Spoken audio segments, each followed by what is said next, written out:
محمد معدن حمد الصلاۃ کے بعد اللہ تبارک و تعالی ہم سب کا خالق و مالک ہے. ہمارے پاس اس قدر بے شمار نعمتیں ہیں کہ رب خود فرماتا ہے کہ تم گننا چاہو تو تم گن نہیں سکتے. اور زیادہ تر نعمتیں وہ ہیں جو اللہ نے ہمیں بغیر مانگے عطا فرمائی ہیں، بغیر ہماری خواہش کے، بغیر ہماری طلب کے، بغیر ہماری دعا کے رب کریم نے اپنے فضل سے عطا فرما دی. نعمتوں کے ادا کرنے کے بعد شکر کا حکم ضرور دیا گیا ہے، لیکن کوئی اتنا سخت طریقہ اس کا وضع نہیں کیا گیا کہ اب سارا دن کوئی شخص مسجد میں بیٹھا رہے تو شکر ادا ہوگا. اب اس کو یہ نہیں کہا گیا کہ تمہیں آنکھیں دی ہیں تو 2000 نفل پڑھو ایک آنکھ کے لیے. نہ یہ فرمایا گیا ہے کہ تمہیں اب زبان دی ہے تو تم اس طرح کرو، پہلے اس کے لیے 20,000 نوافل ادا کرو، 100 قرآن مجید ختم کرو. ایسی کوئی بات نہیں ہے، بلکہ اللہ تبارک و تعالی نے شکر کا حکم دیا.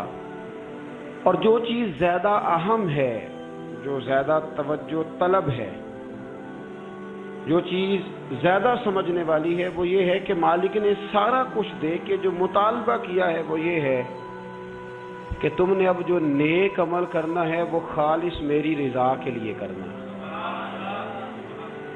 قل ان صلاتي ونسكي ومحیای ومماتی للہ رب العالمین. محبوب فرما دیجیے بے شک میری نماز، میری قربانیاں، میرا دنیا میں رہنا اور میرا دنیا سے پردہ کرنا اس رب کے لیے ہے جو تمام جہانوں کا پالنے والا. ہمیں یہ حکم ہے کہ ہم جب بھی کوئی خیر کا کام کریں، جب بھی کوئی اچھا کام کریں، جب بھی کوئی بھلائی کا کام کریں تو اس میں نیت خالص کریں، ارادے خالص کریں. انسان کو جو اجر ملے گا نا قیامت کے دن، جو ثواب ملے گا وہ اس کی نیت اور ارادے پر ملے گا. امام جلال الدین سیوطی رحمۃ اللہ علیہ سے کسی شخص نے کہا تھا جی ایک حدیث میں نے پڑھا ایک نیکی کا 10 گنا اجر ہے، ایک میں پڑھا 70 گنا، ایک میں 700 گنا ہے، تو اجر ہے کتنا؟ تو آپ فرمانے لگے جتنی نیت اچھی اتنا اجر بھی زیادہ.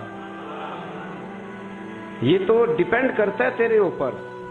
کام لوگ کراتے ہیں نا، ہماری مسجد میں کام شروع ہے، کام لوگ کراتے ہیں. اب کچھ لوگ ایسے ہوتے ہیں کوئی بھی کام کرنے والا وہ کام کا تب سے جان چھوٹے کسی طریقے سے، اور کچھ کام کرتے ہیں تو مزہ آ جاتا ہے. ان کی صفائی، ان کی دلچسپی، ان کا ذوق، ان کا شوق، ان کی توجہ بتلاتی ہے کہ یہ شخص واقعی کام کرنا چاہ رہا ہے اور اس کی دلچسپی ہے. نیکی جب آپ ذوق سے کرتے ہیں، شوق سے کرتے ہیں، دلچسپی کے ساتھ کریں. یہاں تو بہت سارے لوگ دین کا نام لے کے اپنا قد اونچا کرتے ہیں، صدقات و زکوٰۃ کا نام لے کے لوگ اپنے آپ کو سخی مشہور کرتے ہیں. یہاں تو لوگ نماز پڑھ کے معاشرے کے اندر اپنا وقار بڑھانا چاہتے ہیں، اللہ ماشاءاللہ کہ میں نمازی ہوں. یہاں تو لوگ کوئی خیر کا کام کر کے دیکھیں نا. اب کیا ہو رہا ہے حج عمرے کے موقع پر جو کام سب سے زیادہ ہوتا ہے وہ تصویریں کھینچنے کا ہے سب سے زیادہ. اب میں چل پڑا ہوں، اب میں پہنچ گیا ہوں، اب میں جہاز میں بیٹھ گیا ہوں، اب نفل پڑھ لیے ہیں، احرام باندھ لیا ہے، طواف ہو گیا ہے. یوں لگتا ہے بندہ نہیں طواف کر رہا، موبائل طواف کر رہا ہے. یہ سب سے زیادہ لوگ ملنے آتے ہیں، پیار کرتے ہیں، دور دراز سے حضرات کئی دفعہ محبت کے ساتھ تشریف لے آتے ہیں. تو مجھے پتہ ہوتا ہے کہ اب جو کام سب سے ضروری ہے وہ تصویر کھینچنے کا ہے، وہ کرنا ہی ہے اور وہ کرنا ہی پڑے گا. اس کی مکمل تیاری ہوتی ہے، وہ پروگرام بنا کے آئے ہوتے ہیں. میرے بھائیوں یہ یاد رکھیں کہ کوئی بھی کام جب تک اس میں اللہ تعالیٰ کی رضا شامل نہیں ہوتی، دیکھیں نا اللہ دلوں کے حال جاننے والا ہے. اگر کوئی شخص کسی قسم کی بددیانتی کرتا ہے، خیانت کرتا ہے، ظلم کرتا ہے، وہ لوگوں سے چھپ کے بھی کرے تو رب کریم کی سزا سے بچ سکتا؟ وہ چھپ کے کرے کیا کر لے گا؟ نبی کریم صلی اللہ علیہ وسلم نے فرمایا رب جب کسی کو رسوا کرنا چاہتا ہے تو 7 پردوں کے پیچھے چھپے بھی کر دیتا ہے، اور جب اللہ کسی کو عزت دینا چاہتا ہے تو پھر کوئی اس سے چھین سکتا؟ یہ میرے مالک کا نظام ہے. اس میں آپ کسی قسم کی کوئی جو ہے وہ مداخلت کرنے کے مجاز نہیں ہے۔ اپنی ارادوں کو، اپنی نیتوں کو، اپنے شوق اور ذوق کو خالص رکھیں اللہ کی رضا کے لیے، اس میں شائبہ نہ ہو، شک نہ ہو کسی قسم کا، غیر کی آمیزش نہ ہو۔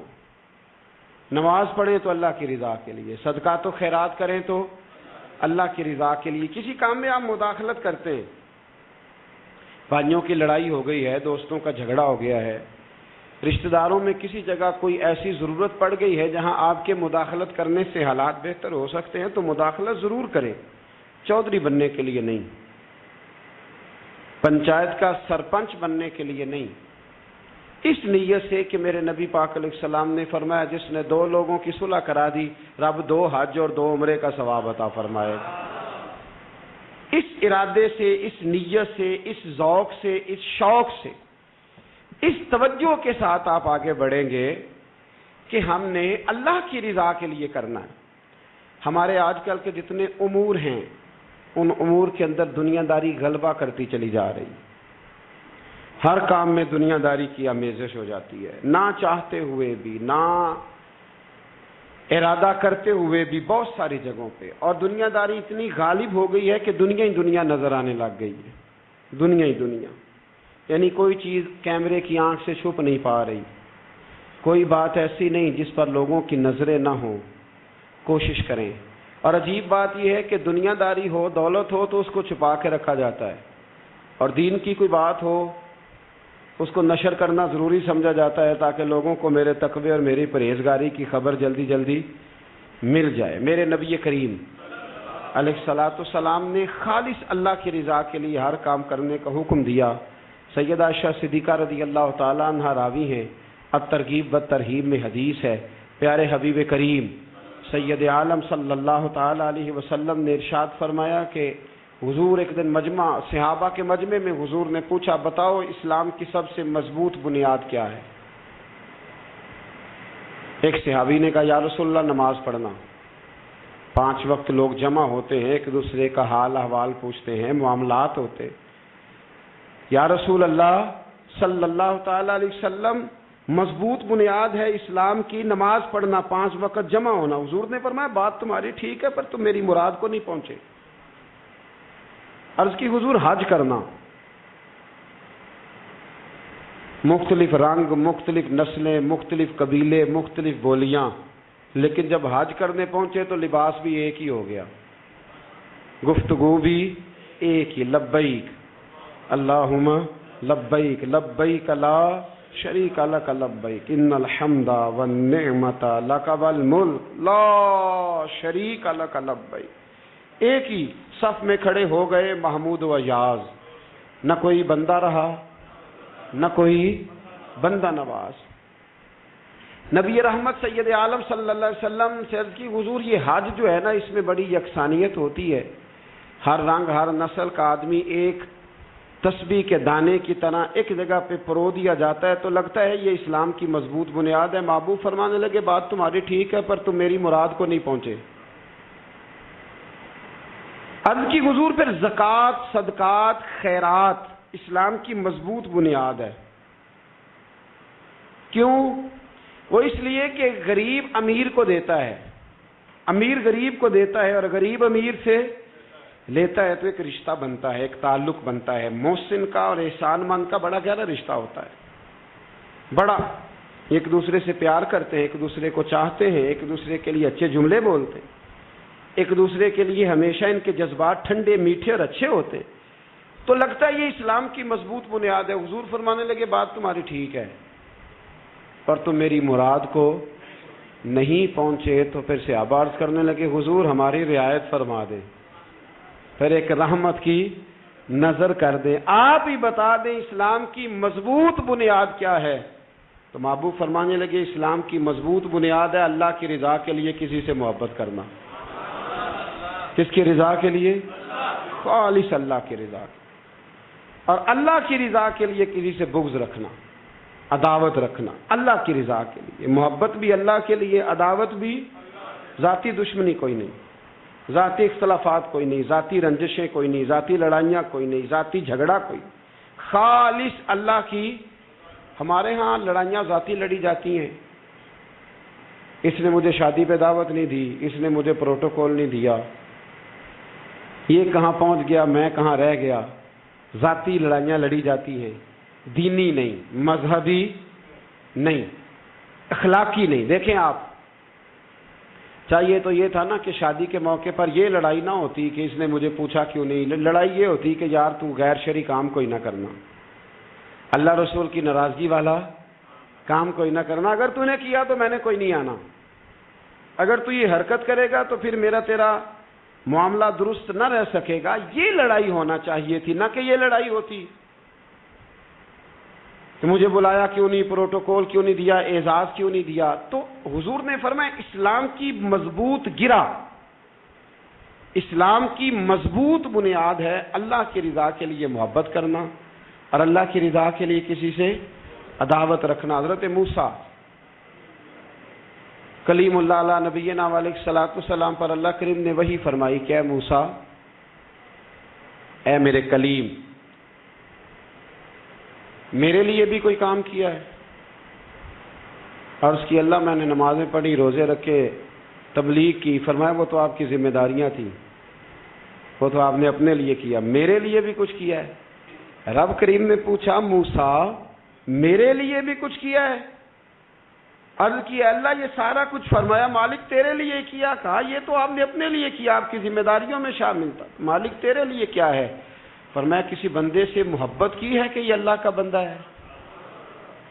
کسی بندے سے محبت کی ہے کہ یہ اللہ کا بندہ ہے؟ یا کسی کے ساتھ تمہاری صرف اس لیے ناراضگی ہو کہ یہ اللہ کا نافرمان ہے، اللہ رسول کا دشمن ہے، معاذ اللہ بے ادب ہے؟ میرے بھائی سمجھ لیں اچھی طرح اور اپنے دل کے کونے میں یہ بات بٹھا لیں کہ زندگی میں جو کام کریں وہ اللہ کی رضا کے لیے، چھوٹا سا بھی خیر کا کام۔ میرے رسول کریم علیہ السلام کا جو سب سے پہلا فرمان ہے نا بخاری میں، وہ یہ ہے کہ انما الاعمال بالنیات، تیرے عمل کا دار و مدار تیری نیت پر ہے، تیرے ارادے پر ہے۔ بنیاد تمہاری نیت ہے، بنیاد یہ ہے کہ تمہارا اندر سے اس کام کے لیے ذوق کیا ہے، شوق کیا ہے۔ اگر وہ بنیاد مضبوط ہے تو پھر عمل کی جو آپ چھت ڈالیں گے وہ ساری چھت بھی مضبوط ہے، لیکن اگر ارادے کچے ہیں، کمزور ہیں، سازشیں ہیں، رنجشیں ہیں، اندر معاملات گڑبڑ ہیں، تو پھر کبھی دیواریں مضبوط ہو سکتی۔ نیتیں اچھی کریں۔ بڑی سادی مثال، بڑی صاف ستھری، مولا کائنات شیر خدا حضرت علی المرتضیٰ کرم اللہ تعالی وجہ الکریم نا، آپ ایک جگہ جنگ لڑنے کے لیے گئے، جہاد ہو رہا ہے۔ عرب کے جو لوگ ہوتے تھے وہ دشمن کو سزا بڑی سخت دیتے تھے۔ بعض لوگ مطالبہ بھی کرتے ہیں نا سخت سزا کا۔ تمہارا سرائکی کا ایک شاعر ہے، وہ کہا کرتا ہے جے تنگ ہے ساری زندگی تو تے دے سخت سزا تیری جان چھٹے، ساکو مار نہ شاکر قسطاں وچ یک لخت مکا تیری جان چھوٹے۔ عرب کے لوگ نا سخت سزا دیتے تھے، سخت، وہ اذیت دیتے، کبھی انگلی کاٹ دیتے، کبھی ہاتھ کاٹ دیتے۔ مختار سخسی نے جب امام علی مقام رضی اللہ تعالیٰ عنہ کے قاتلوں کو قتل کیا تو زیادہ تر کی گردنیں نہیں کاٹی تھی، بلکہ اس نے ہاتھ پیر کاٹ کے لوگوں کو جنگلوں میں پھینک دیا تھا، تڑپ تڑپ کے لوگ مر گئے۔ اسلام اس اذیت کا قائل ہے۔ اہل عرب اذیت دیتے تھے، بلکہ دشمن جب نڈھال ہو کے گر جاتا تھا نا تو اس پر گھوڑے دوڑا دیتے تھے، گھوڑے دوڑ جاتے تھے اس پر، لاشیں مسخ کر دیتے تھے، ناک کان آنکھیں نکال ڈالتے تھے، ٹکڑے کرتے تھے وجود کے، اذیت دیتے تھے۔ تو جب کوئی آدمی کسی کے نرغے میں آ جاتا تھا نا، قابو میں آتا تھا، تو اس کی خواہش ہوتی تھی کہ میں مارنے والے کو غصہ دلاؤں تاکہ مجھے جلدی مار دے، اذیت نہ دے، تکلیف نہ دے، مجھے جلدی مار ڈالے، جلدی قتل کر ڈالے۔ یہ ان کا مزاج ہوتا تھا، رویہ ہوتا تھا۔ حضرت مولا علی شیر خدا کرم اللہ تعالی وجہ الکریم دشمن پر غالب آ گئے۔ جب غالب ہوئے تو اس نے معاذ اللہ حضرت علی پر تھوک دیا۔ کافر تھا، اس کا ارادہ یہ تھا کہ میں حضرت علی کو غصہ دلاتا ہوں تاکہ یہ مجھے جلدی مار دے، لیکن اسے نہیں پتا تھا یہ علی ہے، اسے نہیں خبر تھی کہ یہ جو خمیر ہے نا، ان کی تربیت مدینے والے محبوب نے فرمائی ہے۔ یہاں جو چمک دمک ہے اس کا رنگ ساری دنیا سے نرالا ہے، انوکھا ہے، شاندار ہے، وزادار ہے، کمال ہے۔ کہا حضرت علی پر معاذ اللہ میں یہ کام کرتا ہوں تاکہ وہ جلدی قتل کر دیں گے، لیکن جب اس نے مولا علی کی طرف یہ نازیبا حرکت کی تو حضرت علی نہ تلوار چھوڑ کے پیچھے ہٹ گئے۔